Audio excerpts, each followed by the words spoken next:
Salam, hər vaxtınız xeyir. Artıq bizim növbəti mövzularımızdan biri fe'l mövzusudur. Fe'l ümumiyyətlə hərəkət bildirir. Nə etdi, nə edir, nə etmək və s. Ümumiyyətlə nə etmək sualının zamana və şəklə görə dəyişmiş formalarına cavab verir. Bütün fe'llər kimi, yəni bütün nitq hissələr kimi fe'llər də quruşca sadə, düzəltmə və mürəkkəb olur. Artıq ümumiyyətlə sadə nədir bilirik. Bir söz kökündən və yaxud söz kökü və qrammatik şəkilçisidən ibarət olursa, oxumaq sözüdür bu. Söz kökü və qrammatik şəkilçisidən ibarət olursa, biz bunu hesab edirik quruşca sadə. Məsələn, oxu bir kökdən ibarətdir və ya oxumaq birləşməsində. Oxu sözün köküdür, maq məstər şəkilçisidir. Yenə quruluşuna görə bizdə sadə hesab olunur.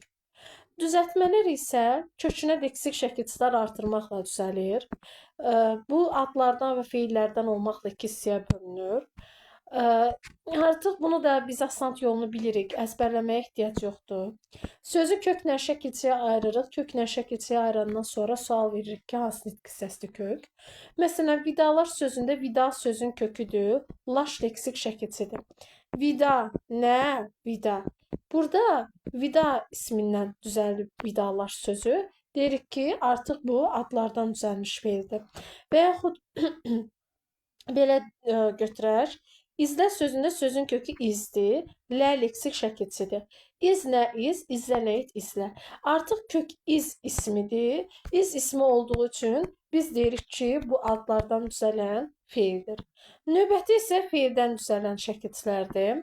Məsələn, burada poz sözün köküdür. Ul leksik şəkilçidir. Poz nə et? Poz. Pozul nə et? Pozul. Gör nə et? Gör. Görüş nə? Görüş. Artıq yenə nə kimi fərq oldu? Üzr istəyirəm. Artıq biz burada feildən feil düzəltmiş olduq. Və yaxud məsələn gör nə et gör, görüş nə gör, görüş nə et görüş, poz nə et poz, pozul nə et pozul. Bu görüş sözü yerinə görə nə sualına da cavab verə bilir. Onun üçün mən burada nə sualını burada qeyd elədim. Amma lap görüş sözü olmasın, yenə deyirəm, burada feildən feil düzəldib. Lap başqa bir söz götürək. Apar sözün köküdür. Apar nə et apar, aparıl. Nə et aparıl? Aparılmaq, nə etmək aparılmaq. Yenə kök nə etmək sualına cavab verdiyi üçün biz hesab edirik ki, burada feil feillərdən düzəlib. Növbəti bir anlayışımız mürəkkəb feillərdir. Mürəkkəb feillər iki və daha artıq sözün birləşməsindən əmələ gəlir. Mürəkkəb feillər bitişik, ayrı və defislə yazılır. Yadda saxlamaq lazımdır ki, sağollaşmaq və istiotlamaqdan başqa dilimizdə heç bir bitişik yazılan mürəkkəb feil yoxdur. Və əks mənalı, yaxın mənalı feillər isə tərəf ıb şəkilçisi qəbul eləməklə adətən bizdə defislə yazılır. Məsələn, küsüb barışmaq. Üb şəkilçisini qəbul edib tərəf və bizdə artıq əks mənalı sözlərin birləşməsindən əmələ gəlib. Atılıb düşmək ıb şəkilçisinin köməyi ilə düzəlib və əks mənalı sözlərin birləşməsindən əmələ gəlib. Sonra bir qrup sözlər var ki, mürəkkəb feillərdir. Bunlar da yenə bizdə ayrı yazılır. Bu da ol, et, bil və qıl hissəsinin köməyi ilə yaranır. Məsələn, namaz qılmaq birləşməsində namaz qılmaq. Avtomatik bu bizdə artıq mürəkkəb feil hesab olunur. Və yaxud başqa bir nüans.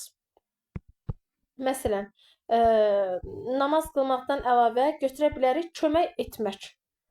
Üzr istəyirəm, yeri dəyişdi. Baxın, kömək etmək.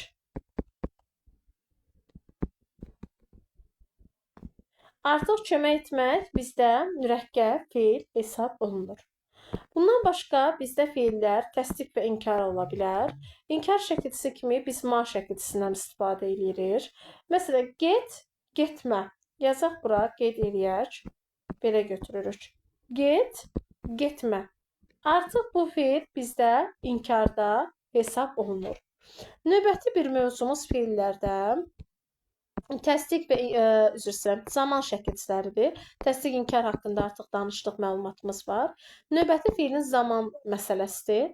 Feillər üç cür ola bilir. keçmiş zaman, indiki zaman və gələcək zaman. Keçmiş zaman iki hissəyə bölünür. Şuhudi keçmiş zaman və nəqli keçmiş zaman. Şuhudi keçmiş zaman bizdə d şəkilçisi ilə düzəlir. Bax, bunu belə yadda saxlaya bilərsiniz ki, şuhudi sözünün sonu da d-la bitir, şəkilçisinin də sonu d-la bitir. Yəni, ümumiyyətlə şəkilçisi də d-la ifadə olunur. Bu şuhudi keçmiş zamanda. Nəqli keçmiş zaman şəkilçisi isə ıb və yaxud muş şəkilçilərindən biri hesab olunur. Fərq budur ki, şuhudi keçmiş zamanda hərəkət şahidlik yolu ilə həyata keçirir. Yəni, mən birbaşa prosesi görürəm, şahid oluram. Nəqli keçmiş zamanda isə bu belə deyil. Nəqli keçmiş zamanda kimsə görür, gəlir mənə danışır. Mən onu öz gözümdən görmürəm. Sonra indiki zaman hərəkətin icrasının indi baş verdiyini bildirir. Ir şəkilçisi ilə düzəlir. Məsələn, danışır. Danışır. Danış sözün kökü ir, bizdə indiki zaman şəkilçisi hesab olunur. Sonra növbəti bir mövzu bizdə gələcək zamandır. Gələcək zaman isə hərəkətin gələcəkdə icra olunacağını bildirir. Qəti gələcək zaman və qeyri-qəti gələcək zaman olmaqla iki hissəyə bölünür. Bizdə qəti gələcək zaman şəkilçisi hesab olunur acaq şəkilçisi, qeyri-qəti gələcək zaman isə hesab olunur ar şəkilçisi. Fərq budur ki, qəti gələcək zamanda proses qəti şəkildə icra olunur, qeyri-qəti gələcək zamanda isə ola da bilər, olmaya da bilər. Tam dəqiq deyil. Ola da bilər, olmaya da bilər. Məsələn, deyirəm ki, tutaq ki, bizə gələr. Bilmirəm, gələ də bilər, gəlməyə də bilər, sual altında da. Amma deyəndə ki, bizə gələcək, artıq proses tamam məlumdur ki, o mütləq bizə gələcək. Sonra bizdə yadda saxlamaq lazımdır ki, növbəti bir nüans, bu haqda mən danışmışam digər izah videolarında, onun üçün bu hissəni keçdim. Amma təkrar olaraq yenə qeyd edirəm ki, feillər şəxsə və kəmiyyətə görə dəyişə bilirlər. Şəxsə və kəmiyyətə görə dəyişən feillər bizdə təsriflənən feillər hesab olunur.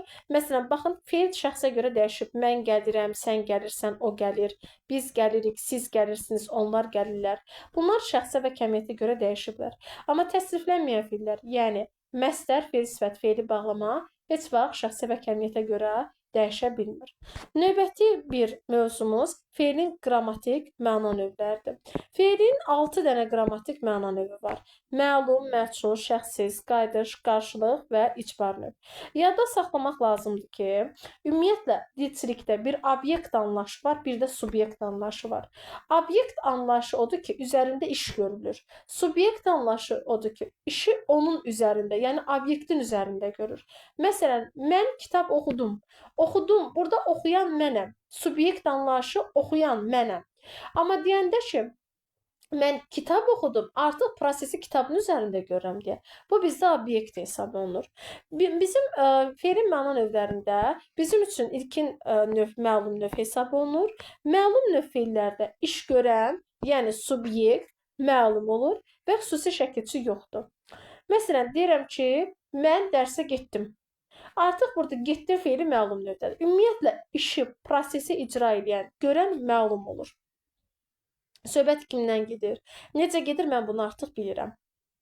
Məhçul növdə isə subyekt məhçul olur və ın şəkilçisi ilə düzəlir. Məsələn, nümunə kimi bura yazacağam. Yazacağam ki, belə, qapı açıldı. Baxın, burada aç sözün kökü də leksik şəkilçidir.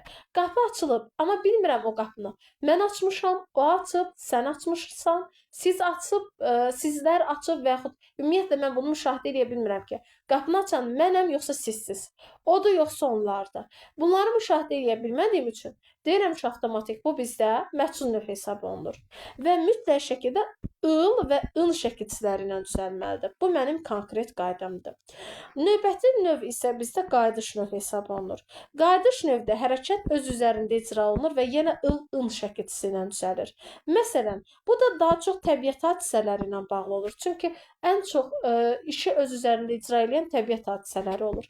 Deyirəm ki, burada hava açıldı. Bu birləşmədə, hava açıldı birləşməsində, baxın, havanı kimsə əli ilə tutub açmır. Hava özü açılır. Artıq hava öz prosesi öz üzərində icra elədiyi üçün mən bunu qayıdış növü hesab edirəm. Bunu məhsul növdən fərqləndirmək üçün bir şeyi nəzərə almaq lazımdır. Qapı açıldı birləşməsində mən bilirəm ki, bu qapını kimsə açacaq. Amma hava açıldı da bunu kimsə açmır, bu özü açılır. Ona görə işi görən məhsulluq yaradırsa, məhsul növdür. Yox, işi öz üzərində icra edirsə, bu artıq bizdə məlum növ hesab olunur. Növbəti bir növ qarşılıq birgəlik növdür. Qarşılıq birgəlik növ ış-şı şəkilçisi ilə düzəlir. İş ya qarşı-qarşıya icra olunur, ya da birgə icra olunur. Məsələn, belə bir nümunə göstərə bilərik. Tutaq ki, deyirəm ki, qızlar yazışdılar. Qızlar yazışdılar deyəndə aydın məsələdir ki, bunlar qarşı-qarşıya yazışırlar. Amma qızlar gülüşdülər deyəndə biri gülüb digəri dayanmayacaq ki, aydın məsələdir ki, bunlar birgə gülüşürlər. Bu elə bir anlayışdır ki, artıq məzmundan müəyyənləşdirirsiniz. Əgər söhbət qızların gülüşməyindən gedirsə, yəni hərəkətin icrası bütöv bir subyektə aiddirsə, bu birgəlikdir. Əgər qarşı-qarşıya proses gedirsə, qızlar yazışdılar məsələn, artıq bu bizdə qarşılıq birgəlik növ hesab olunur. Növbəti bir bizdə deməli növ icbar növ hesab olunur. İcbar növdə 2 dəfə üst-üstə nəyi sualına cavab verməlidir. Mən bunu yaxşı bilməliyəm. Və bu növ dır və t şəkilçisi ilə düzəlir. Məsələn, baxın belə yazıram. Oxut, dur. Baxın, oxut sözün kökü t leksik şəkilçi, dur leksik şəkilçi. Oxu nəyi, oxut nəyi, oxutdur nəyi. Bu 2 plus, yəni 3 dəfə nəyi sualına cavab verdi. Əgər 3 dəfə nəyi sualına cavab veribsə, ümumiyyətlə 2-dən artıq və yaxud say olaraq 2 dəfə nəyi sualına cavab verirsə, bu icbar növü hesab olunur. Məsələn, bax belə bir nümunədə yazacağam. Oxut sözünü lap yazıram. Sözün kökü oxudur. Oxu nəyi? Kitabı. Oxut nəyi? Kitabı. Yəni 2 dəfə üst-üstə nəyi sualına cavab verdi deyə. Bu avtomatik bizdə icbar növ hesab olunur. Və yadda saxlamaq lazımdır ki, icbar söz ərəbcədən, icbar sözü ərəbcədən məcbur sözündən götürülüb və mənası belə deyək, işi kiməsə məcburən icra elətdirməkdir. Yəni, burada 2 dənə subyekt iştirak edir. Məsələn, ata qızına məktub yazdırtdı. Burada 2 dənə subyekt var, ata və qızı. Məktubu yazan qızıdır, amma işin icrasının atası tərəfindən. Atası ona buyurduğu üçün, qeyd elədiyi üçün həyata keçirmiş olur. Ona görə bu bizdə icbar növ hesab olunur. Yerdə qalan ən sonuncu növ şəxssiz növdür. Şəxssiz növün baxın, belə deyək də, məhsul növdən fərqi odur ki, çünki şəxssiz növlə məhsul növ çox qarışdırılır. Şəxssiz növdə qətiyyən mən hər hansı bir fikri ağlıma gətirə bilmirəm. Qətiyyən şəxssiz növdə düşünə bilmirəm ki, belə deyim, mübtəda var. Mən bunu təsəvvür edə bilmirəm. Əməl edildi, təsadüf edildi, diqqət yetirildi, nəzər edildi, qayğı göstərildi, sevgi verildi.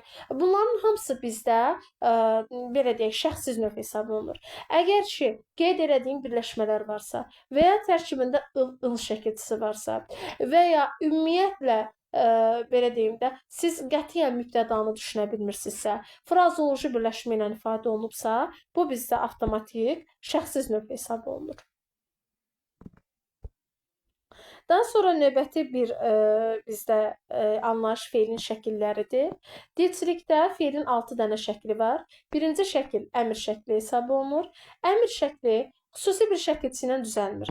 Əmr şəkilçisində sadəcə şəxs sonluqları olur. Bildiyimiz, dilçilikdən normal bildiyimiz şəxs sonluqlarıdır.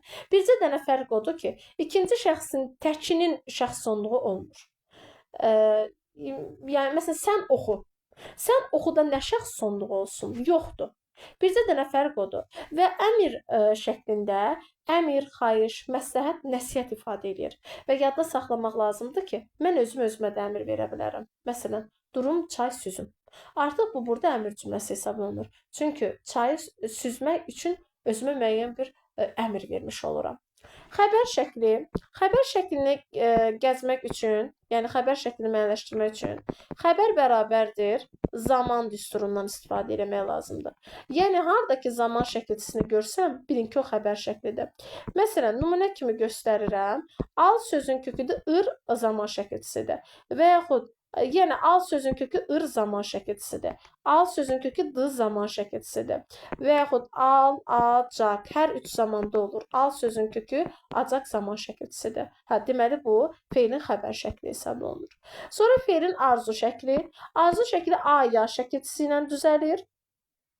Arzu şəklində kaş, takib, bari, gərək tipli mən belə deyim, köməkçi nitq hissələrinə, yəni ədatlardan da istifadə edə bilərəm. Məsələn, yaza birləşməsində kaş yaza.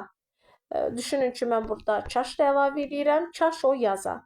Yaz sözün kökü Aə feilin arzu şəklinin şəkilçisi hesab olunur. Növbəti feilin vacib şəklidir. Feilin vacib şəkli malı şəkilçisi ilə düzəlir. Məsələn, mən bura nümunə kimi yazıram ki, oxumalıdır.